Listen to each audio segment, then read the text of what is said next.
بسم اللہ الرحمن الرحیم. السلام علیکم. پاکستان کا میڈیا دیکھیں تو پاکستان کا جو سب سے بڑا مسئلہ اس وقت چل رہا ہے وہ دو ایشوز ہیں پچھلے 2 ہفتوں کے دوران جو میڈیا نے سب سے زیادہ کور کیے ہیں. ایک ریسنٹلی مومنہ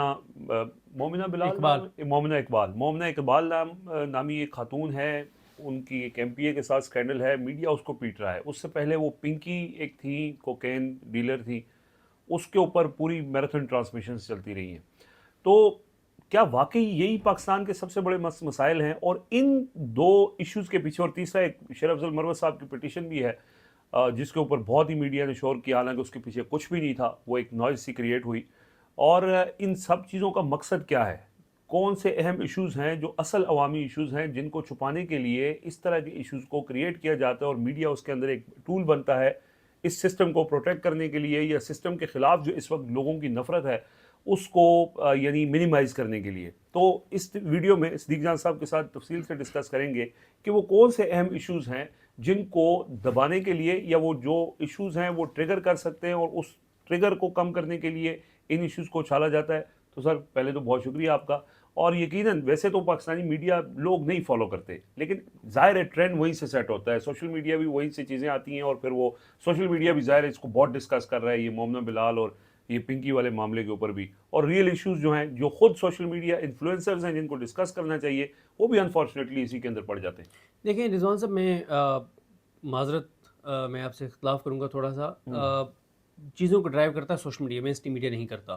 اچھا, یہ جو اس طرح کے ایشوز ہیں نا, مومنہ اقبال والا ہو یا انمول پنکی والا ہو, اس طرح کے ایشوز یوٹیوبرز اس لیے اٹھاتے ہیں صرف ویوز کے لیے. جب وہ دیکھتے ہیں کہ ایک چیز کے اوپر ویوز آ رہے ہیں تو وہ اس کو اٹھا لیتے ہیں, ٹرینڈنگ میں, تو اس لیے وہ اس کو اٹھا لیتے ہیں.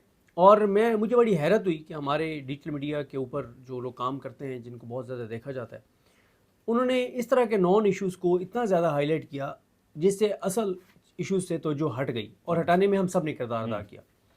میں نے مطلب میں یہ کہہ سکتا ہوں کہ میرا نہیں خیال کہ میں نے انمول پنکی کے اوپر کوئی پورا ولاگ کیا ہو, یا میں نے مومنہ اقبال پہ تو ایک لفظ بھی نہیں کہا, کیونکہ اس کی ایک ریزن یہ ہے کہ اگر آپ کچھ تلخ حقائق ہیں وہ آپ بیان کریں گے تو جو فیمنسٹ عورتیں ہیں وہ کھڑی ہو جائیں گی.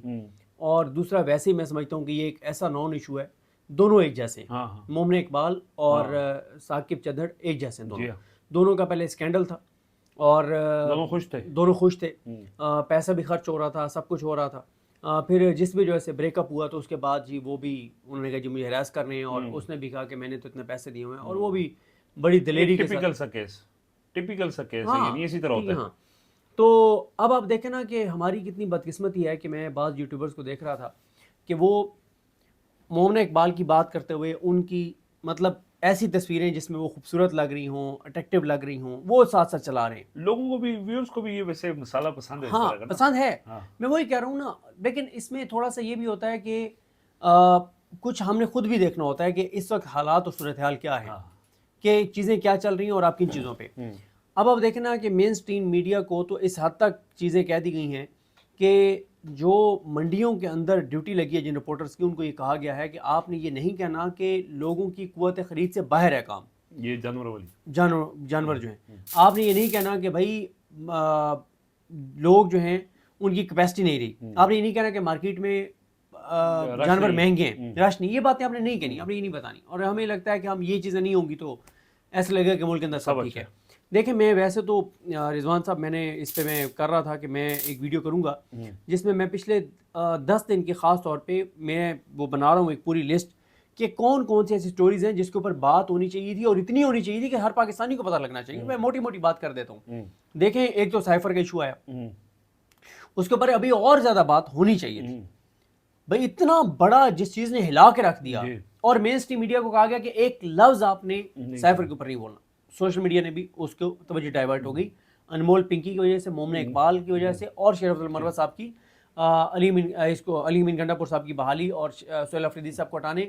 اور اس میں سہیل آفریدی صاحب کو ہٹانے کی بات سے زیادہ علی امین گنڈا پور صاحب کو بحال کرنے کی بات سے زیادہ جس وجہ سے وہ ظاہر ایشو بڑا بن گیا, جس میں اس میں شیر افضل مروت نے ایک طرح سے عمران خان کہا کہ وہ ایک نااہل شخص ہے, ایک کنوکٹڈ ہے, ایک مجرم ہے, اس کے کہنے پہ یہ ہوا ہے تو یہ ٹھیک نہیں ہوا, مطلب اس طرح کی بات. لیکن جن چیزوں پہ بات ہونی چاہیے تھی کل میں دوبارہ میری ملاقات ہوئی عامر متین صاحب سے، تو ظاہر ہے وہاں پہ مختلف چیزیں ڈسکس ہو رہی تھیں، اور عامر متین صاحب نے ایک بڑی اہم بات وہ کہہ رہے تھے کہ یہ جو حکومت نے سولر والی پالیسی چینج کی ہے نا، اس سے ایک تو ایفیکٹ یہ ہوا نا کہ جن لوگوں نے پہلے سے لگایا ہوا ہے ان کا بھی ابھی کچھ عرصے بعد جن کا وہ ٹائم ڈیوریشن کمپلیٹ ہوگا تو وہ بھی ایک نئے جو سولر پالیسی اس پہ چلے جائیں گے، افیکٹ ہوں گے. پھر دوسرے وہ جو نئے لگوانے والے ہیں وہ تو افیکٹ ہو رہے ہیں. لیکن اب انہوں نے کہا کہ ہوگا یہ کہ جب حکومت نے سولر کو ڈسکریج کر رہی ہے اور سولر صارفین کے ساتھ زیادتی کر رہی ہے، ظلم کر رہی ہے، تو ہوگا یہ کہ اب جو لوگ افورڈ کر سکتے ہیں وہ بیٹریز لگوائیں گے، وہ آف گریڈ ہو جائیں گے. اس سے نقصان کیا ہوگا؟ اس سے نقصان یہ ہوگا کہ اب تو یہ ہے نا کہ سولر جنہوں نے گھروں پہ لگائے ہوئے ہیں اور وہ سستی بجلی پروڈیوس کر کے اور حکومت کو دے رہے ہیں، اور وہ حکومت آگے سستی بیچ سکتی ہے. جب وہ آف گریڈ ہوں گے تو نمبر 1 کیا ہوگا کہ وہ جو سستی بجلی پروڈیوس ہو رہی ہے وہ سسٹم میں نہیں آئے گی، وہ مہنگی لینی پڑے گی آئی پی پی سے. ایک بات. دوسرا جو بڑی امپورٹنٹ بات ہے جو میں عامر متین صاحب کو کہہ رہا تھا کہ سر یہ تو وہ ایشو ہے جو ہر پاکستانی کو جس کے اوپر بات کرنی چاہیے کہ اب جب آف گریڈ ہو جائیں گے وہ جو سسٹم سے نکل جائیں گے، تو پہلے وہ جو آئی پی پیز کو 2200 ارب ہم نے سالانہ دینے ہیں، بجلی لیں یا نہ لیں، وہ پہلے تو ہوتا تھا جتنے گھروں پہ تقسیم ہوتا تھا، اب اس میں سے جب گھر نکلتے جائیں گے جو آف گریڈ ہو جائیں گے وہ مائنس ہو جائیں گے، تو وہ جو شیئر ہے وہ باقیوں پہ بڑھ جائے گا جو 2200 ارب دینے ہیں، تو لوگوں کے لیے بجلی مہنگی ہوگی. دیکھیں اس وقت ایک ہوتا ہے لفاظی، ایک ہوتا ہے آپ محاورتاً بات کرتے ہیں، ایک ہے کہ جب آپ واقعی دیکھ رہے ہوتے ہیں لوگوں کی بس ہو گئی ہے. رضوان صاحب میں ادھر گیا، یہ F7 والے جناح سپر ہے، جناح سپر میں گیا تو وہاں پہ یعنی عید کا سیزن ہے، شادیوں آگے عید کے بعد آپ کو پتہ ہے عید کے بعد بھی شادیاں ہوتی ہیں، اس وقت بھی گو کے گرمی ہے، لیکن ظاہر ہے ہو رہی تھی کیونکہ آگے پھر محرم شروع ہو جاتا ہے، سفر شروع ہو جاتا ہے، تو ایک کروڑوں لوگ ہیں جو محرم اور سفر میں اس میں یعنی 20 دن یہ جو عید کے بعد سے لے کے یکم محرم تک اس میں شادیوں کو بہت زیادہ شادیوں کو ہوتا ہے. ٹھیک ہے، میں گیا تو مجھے وہ ملے کچھ ہمارے پشتون بھائی تھے، کچھ اور لوکلز تھے جنہوں نے سٹالز لگائی ہوئے دکانوں کے باہر، اور وہ نا وہ جسے ہم موڑا کہتے ہیں، موڑے پہ بیٹھے ہوئے آرام سے. اچھا ٹھیک ہے، عید سے 2 دن پہلے نہیں، یہ کچھ دن پہلے کی بات کر رہا ہوں. موڑوں پہ بیٹھے ہوئے، اور انہوں نے مجھے کہا کہ صدیق بھائی ایک دن کا ہمارا جو سٹال کا کرایہ ہے نا وہ 3000 ہے، یقین کریں وہ 3000 کرایہ بھی نہیں نکل رہا. دوسرا پہ لوکل تھے، انہوں نے وہ شکوہ کیا، انہوں نے کہا جی آپ لوگ بات نہیں کر رہے ہیں، ہمارے گھر گرا دیے ہیں اور وہ ساری چیزیں. بات یہ ہے سر کہ 3000 جو کرایہ اس نے دینا وہ اس کا پورا نہیں ہو رہا. اب اس کی وجہ کیا ہے؟ ایک ایسی بات ہے جس پہ کوئی بات نہیں کر رہا. جب حکومت نے 1700 ارب روپیہ 1568 ارب روپیہ نکال لیے لوگوں کی جیبوں سے پیٹرولیم لیوی کی مد میں، یہ 9 مہینے میں مطلب نہیں، ایک سال میں ٹھیک ہے، 4 سال میں 4365 ارب، وہ کل ہاں قسمت زمینی نے کیا ہوا تھا. 4 سال کی بات کرتے ہیں جب سے یہ آئے ہیں، 4 سال میں انہوں نے نکالی ہے 4000 ارب، 4300 ارب، چلیں 4000 کر لیتے ہیں، 4000 ارب یہ نکالی انہوں لوگوں کی جیبوں سے. جو کسان تھا اس کا کوئی 4-5 ہزار ارب کا نقصان ہو گیا، یا اس سے زیادہ تقریباً 6000 کا ہو گیا جس میں آلو والوں کو بھی لگائیں، سبزیوں والوں کو لگائیں، مطلب باقی کسانوں کو ہر چیز کو لگائیں. 6 اور 4 10,000 ارب ہو گیا. اب یہ 10,000 ارب جو 5-6 ہزار کا حکومت کی پالیسی سے کسان کو نقصان ہوا، اور یہ 4,000 ارب جو انہوں نے عوام کی جیبوں سے نکال لیا ہے، یہ 10,000 ارب کہاں جانا تھا؟ یہ مارکیٹ میں خرچ ہونا تھا نا، یہ مارکیٹ میں خرچ ہونا تھا نا. کسی نے جا کے شاپنگ کرنی تھی، کسی نے بیٹی کی شادی کرنی تھی، کسی نے بیٹے کی شادی کرنی تھی، کسی نے کوئی موبائل لے. اب موبائل کی میں وہ سٹوری پڑھ رہا تھا، عثمان حنیف صاحب ہے شاید رپورٹر، ان کا پڑھ رہا تھا کہ موبائل کی جو انڈسٹری ہے پاکستان کے اندر وہ کتنی نیچے جا رہی ہے. سر یہ 10,000 ارب پچھلے 4 سال میں جو تھا، باقی جو ایکسپورٹس ہیں وہ گری ہیں. چلیں ابھی ہم ایکسپورٹس باقی چیزوں پہ نہیں جاتے. سر یہ جو 10,000 ارب انہوں نے لوگوں کی جیبوں سے نکالا ہے نا، یا وہ جو نہیں آیا کسان کی جیب میں، یہ 10,000 ارب 4 سال میں خرچ ہونا تھا لوگوں کے اندر، یہ سرکولیٹ ہونا تھا آپ کی اکانومی میں. اور یہ لوگوں کو یہ بات پتہ ہونی چاہیے کہ 2021 کا جو سال تھا پورا، اس میں یہ چیز ریکارڈ کے اوپر موجود ہے. عمران خان کا دور تھا، 1100 ارب روپیہ اضافی کسانوں کو ان کی جیبوں میں گیا تھا، یعنی زراعت کے اندر 1100 ارب روپے اضافی گئے تھے. ایک سال میں 1100 ارب روپے ان کی جیب میں گئے، اور 4 سالوں میں صرف پیٹرولیم لیوی کی مد میں 4300 ارب روپے نکال لیے گئے، بجائے اس کے ان کو جاتے. بالکل. تو دیکھیں اب جب پیٹرولیم لیوی کی مد میں اب ایک بندہ ہے اس کے گھر کا خرچہ ہے 80,000 روپے، مثال دے رہا ہوں، 20 لاکھ روپے اس کی تنخواہ ہے، 20,000 اس کو بچ رہے تھے، وہ بچوں کے جا کے جوتے لے لیے، بچوں کے کپڑے لے لیے، اور چیز ٹھیک ہے، کوئی اور چیز لے لی, مطلب خرچ کرنا ہے نا 20,000 آپ نے, ٹھیک ہے. تو اب کیا ہو رہا ہے, پیٹرولیم پرائسز اور بجلی قیمتوں کی وجہ سے اس کا خرچہ چلا گیا 1,10,000 روپے, 10,000 الٹا اس کو قرضہ لینا پڑ رہا ہے. تو اب آپ مجھے بتائیں وہ کیا جا کے خریدے گا. ایم پی سومرو صاحب نے نا ایک واقعہ سنا رہے تھے, کہتے ہیں کہ ایک خاتون جو ہے اس نے کمیٹیاں ڈال کے پتہ نہیں کتنے سال کے اندر اس نے ایک فریج لی, کمیٹیاں ڈال کے کئی سال, ٹھیک ہے, بڑی چھوٹی کمیٹی, ٹھیک ہے. اور کہتے ہیں کہ جب سیلاب آیا اور اس کا گھر بہہ گیا, جس نے کئی سال کمیٹیاں ڈال کے لوگوں کے گھروں میں کام کر کے مزدوری کر کے محنت کر کے ایک فریج لیا تھا, اس کو پورا گھر بہہ گیا. کیا آپ نے اس کو کمپنسیٹ کیا ہے؟ یہ سندھ کی بات بتا رہا ہوں سر. بات یہ ہے کہ اس وقت لوگ ذہنی طور پر بیمار ہو رہے ہیں. اس وقت ایشوز یہ ہونے چاہیے کہ حکومت کی پچھلے سال کی جو اپنی جو رپورٹ ہے رضوان صاحب, اپنی جو ان کی رپورٹس آ رہی ہیں, ہر رپورٹ اس حکومت کے اوپر FIR ہے, چارج شیٹ ہے کہ ان کے اپنے ٹارگٹ سے اچیو نہیں ہوئے, ٹیکس کلیکشن نہیں ہوئی, پیٹرولیم پرائسز کہاں ہیں, بجلی قیمتیں. یہ تو ہے پیچھے.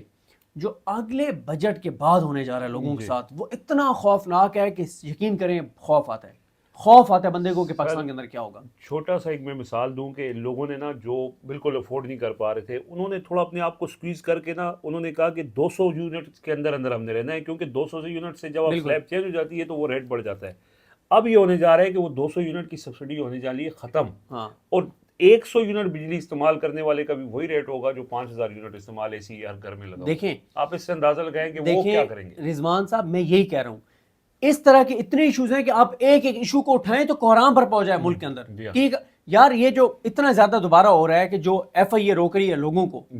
اعظم بھائی ہمارے جو جیو میں پہلے تھے اور آپ BBC کے لیے کام کرتے ہیں, انہوں نے کیا کہا کہ ایک ماں کے خواب اجڑ گئے, بکھر گئے, وہ پتہ نہیں کیسے انہوں نے پیسے اکٹھے کر کے بچے کو بھیجے تھے اور اس کو آف لوڈ کر دیا. اب وہ کہاں سے ٹکٹ لیں, پتہ نہیں 3 لاکھ کا ٹکٹ تھا, 4 لاکھ کا تھا, 5 لاکھ, کدھر سے لیں بھائی پیسے. لوگوں کے حالات تو دیکھیں رضوان صاحب. زراعت یہاں پہ کسان گھٹنوں پہ, تاجر 100 ارب ایک مہینے میں کم ہوا ہے بزنس. جن لوگوں نے یہ جانور پالے ہوئے تھے ان کی حالت آپ دیکھیں, ریل اسٹیٹ کنسٹرکشن رکی ہوئی ہے, ٹیکسٹائل بند ہو گئی ہے, آپ کے ہر شعبہ ہر سیکٹر آپ کا نیچے جا رہا ہے. یہ تو اتنا خوفناک کام ہونے جا رہا ہے. ایک ایک چیز یہ قوم کو بتانے کی ضرورت ہے. مومنہ اقبال پاکستان کے لوگوں کا ایشو نہیں ہے, انمول پنکی پاکستان کے لوگوں کا ایشو ایک طرح سے یہ ہے کہ یہ جو منشیات ہے, لیکن آپ کو پتہ ہونا چاہیے کہ اس وقت اس کو اس لیے نہیں اٹھایا گیا کہ وہ ایشو کو حل کرنا ہے. دیکھیں میں آپ کو ایک بات بتاؤں, اور وہ واحد وہ منشیات رضوان صاحب, اس وقت بھی جب ہم یہ ویڈیو کر رہے ہیں, اگر اسلام آباد اور راولپنڈی میں کوئی کسی یونیورسٹی کے اندر سے, یونیورسٹی کے باہر سے, کالج کے اندر سے, کالج سے باہر سے, کسی گلی سے کوئی چیز لینا چاہتا ہے تو اس کو اویلیبل ہے. ٹھیک ہے, کیا پولیس کو نہیں پتا؟ سب کو پتا ہے. جب آپ نے PTI کو ختم کرنا ہوتا ہے تو PTI کا جھنڈا بھی پورے پنجاب میں آپ کو نظر نہیں آ سکتا. جھنڈا بھی کسی گاڑی کے پیچھے عمران خان کی تصویر ہوگی تو وہ گاڑی نہیں رہے گی, لیکن منشیات پورے پنجاب میں اویلیبل ہے کیونکہ آپ کی ترجیح نہیں ہے نا, آپ کی ترجیح نہیں ہے. بالکل عمران خان PTI کے جھنڈے سے کیونکہ آپ کے اقتدار کو خطرہ ہے تو آپ کے لیے وہ خطرناک ہے. لیکن یہ جو منشیات ہے اس سے بچے مر رہے ہیں, اس سے آنے والی نسلیں تباہ ہو رہی ہیں, تو آپ کو مسئلہ نہیں ہے. دیکھیں, اور یہ انمول پنکی والا تو خیر یہ سٹوری تو درست ہے کہ پیپلز پارٹی کے 2 پولیٹیشنز کو تو میں جانتا ہوں جن کے بچوں کی ڈیتھ ہوئی ہے نشے کی وجہ سے, تو اس وجہ سے تھوڑا سا یہ کر لیا. لیکن سر باقی اگر آپ منشیات کے خلاف کریک ڈاؤن کرنا چاہیں تو پھر تو سب کو پتہ ہے وہ ایک SHO کر سکتا ہے. لہٰذا اصل پاکستان کے ایشوز کچھ اور ہیں. یہ انمول پنکی والا معاملہ ہو, یہ مومنہ اقبال والا معاملہ ہو, یہ شرف افضل مروت کی پیٹیشن والا معاملہ ہو, انہوں نے توجہ اصل ایشوز ہٹا دی ہے.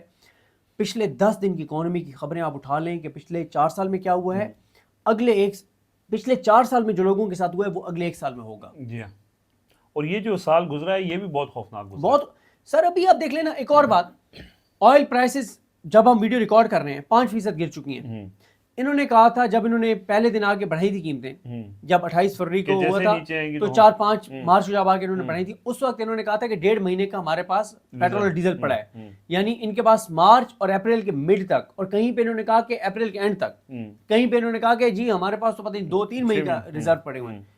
اس وقت انہوں نے آگے 5 مارچ کو بڑھا دیا, 1.5 مہینے کے ریزرو پڑے ہوئے تھے. اور اس وقت علی پرویز ملک نے ایک جملہ کہا تھا کہ جس رفتار سے ہم آگے بڑھا رہے ہیں جیسے ہی قیمتیں گریں گی اسی رفتار سے ہم آگے قیمتیں کم کریں گے. آئیں نہ کریں نہ کم نہیں کریں گے, کیونکہ ان کے سامنے دیکھیں آپ, میں ناقد ہوں تحریک تحفظ نے پاکستان کی حکمت عملی اور تحریک انصاف کی قیادت کی, لیکن پچھلے 2 ہفتے میں وہ ہمیں ایکٹیو نظر آئے ہیں. جمعے والے دن تحریک تحفظ نے پاکستان نے کال دے دی پورے پاکستان میں, مولانا فضل الرحمان صاحب نے بھی کال دے دی, کتنے لوگ نکلے ہیں؟ دیکھیں بات یہ ہے کہ پھر آپ ان سے شکوہ نہ کریں نا.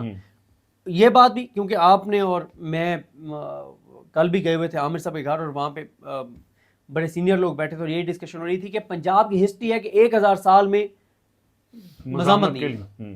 ٹھیک ہے, مزاحمت اب نہیں کرتے تو پھر یہی ہوگا جو حکومت آپ کے ساتھ کر رہی ہے. اور آپ نے جو ذکر کیا میں اس کا ذکر کرنا ضروری سمجھتا ہوں. آج ایک ویڈیو بھی آئی تھی, وہ ایک سبزی منڈی کے اندر ایک بزرگ کھڑے ہیں, وہ کہہ رہے ہیں کہ 40 سال سے میں تربوز کا کام کر رہا ہوں, اور صورتحال یہ ہو چکی ہے کہ یہ سال بدترین سال ہے. انہوں نے کہا کہ ایک ٹرک 1.5 لاکھ روپے کا بکتا ہے, اور اس کے اوپر صرف اس کا خرچہ جو ہے وہ 1,10,000 روپے کا آتا ہے, یعنی پیچھے بچ گئے 40,000 روپے. اور انہوں نے یہ کہا کہ 1 ایکڑ کے اوپر 2 لاکھ روپے فی ایکڑ نقصان ہو رہا ہے. یہ اسی طرح جب ویڈیو میں آگے گیا, ایک بندہ ویڈیو کرتا ہے سبزی منڈی سے, تو آگے ایک آم والے کے پاس وہ چلا گیا, آم کا اب سیزن آ چکا ہے.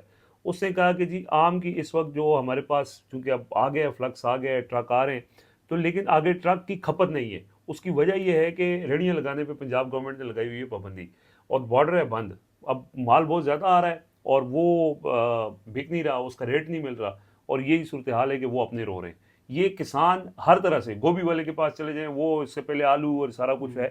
سو یہ ہے اصل ایشوز. لیکن آج تک کوئی پاکستانی چینل مائک لے کے, حالانکہ کل میں دیکھ رہا تھا, آپ نے شاید دیکھا ہوگا, لاہور میں احمد وڑائی سے اس کی ویڈیوز بھی لگائی ہوئی تھی, وہ جو ایک بندہ کہہ رہا تھا کہ میرے پہلے 3 کمروں کی دکان تھی, اب 1 کمرے پہ آ گئی ہے, میرے پاس پہلے 4 ملازم تھے, اب 1 ملازم ہے. اور وہ لاہور والے بھی رو رہے ہیں, کہتے ہیں میں 40 سال سے نون لیگ کو ووٹ دے رہا تھا, لیکن اب جو صورتحال ہو چکی ہے میری نسلیں بھی ان کو ووٹ نہیں دیں گی. تو نون لیگ کو جاتے جاتے میں ایک بہت تکلیف تھا آپ کو بات بتاؤں. مجھے ایک جرنلسٹ ساؤتھ پنجاب کے بتا رہے تھے, کہتے ہیں ایک آدمی کے 3 بیٹے پڑھتے تھے اس میں اسکول میں, تو اس نے 1 یا پتہ نہیں 2 بچوں کو نکلوا لیا. اس کی ورک شاپ ہے, اس نے کہا کہ یہ ورک شاپ پہ کام سیکھیں گے, کام کریں گے, اور 1-2 لڑکے جو اس کے پاس کام کرتے تھے ان کو اس نے فارغ کر دیا ورک شاپ پہ. اس نے کہا ہے کہ انہوں نے پڑھ کے کون سے نوکریاں مل جانی ہیں, فیس میں دے نہیں سکتا, جو لڑکے دکان پہ رکھے ہوئے ہیں ان کو بھی افورڈ نہیں کر سکتا, تو انہیں بچوں کو میں کام سکھاؤں گا, کام سیکھیں اور کریں. مطلب یہ تو حالات ہو رہے ہیں لوگوں کے. ڈاکٹر فاروق سلیم صاحب نے 1 سال پہلے شاید ہی بتایا تھا حامد میر صاحب کے پروگرام میں کہ ایک آدمی کو میں جانتا ہوں جو اتنا پریشان تھا کہ اس کی 1 بیٹی اور 1 بیٹا اسکول میں پڑھتے تھے, اور اس کو ڈیسائیڈ کرنا تھا کہ میں نے کسی ایک کو نکلوانا ہے اسکول سے, کیونکہ میں ایک ہی افورڈ کر سکتا ہوں. اب وہ بیٹی کو نکالے یا بیٹے کو نکالے, اس طرح کی بات انہوں نے بتائی تھی. تو لوگوں کے حالات سر بالکل تنگ آمد بچنگ آمد. لیکن حکومت کا جو کانفیڈنس ہے وہ ایک ہی ہے. وہ جو شمائلہ رانا نے کہا تھا کہ ہمیں 110 روپئے بڑھا دیں, ان کا ایک ہی کانفیڈنس ہے کہ پنجاب کے لوگ نکلتے نہیں ہیں, اور کے پی سے جو آئیں گے تو ان کا 26 نومبر علاج ہے. چلیں جی, یہ تو چیزیں ہیں اور یہ ایشوز ہیں جو ڈسکس ہونے چاہیے. اپنا فیڈ بیک ضرور دیجیے گا. مجھے اور صدیق جان صاحب کو اجازت دیجیے. اللہ حافظ.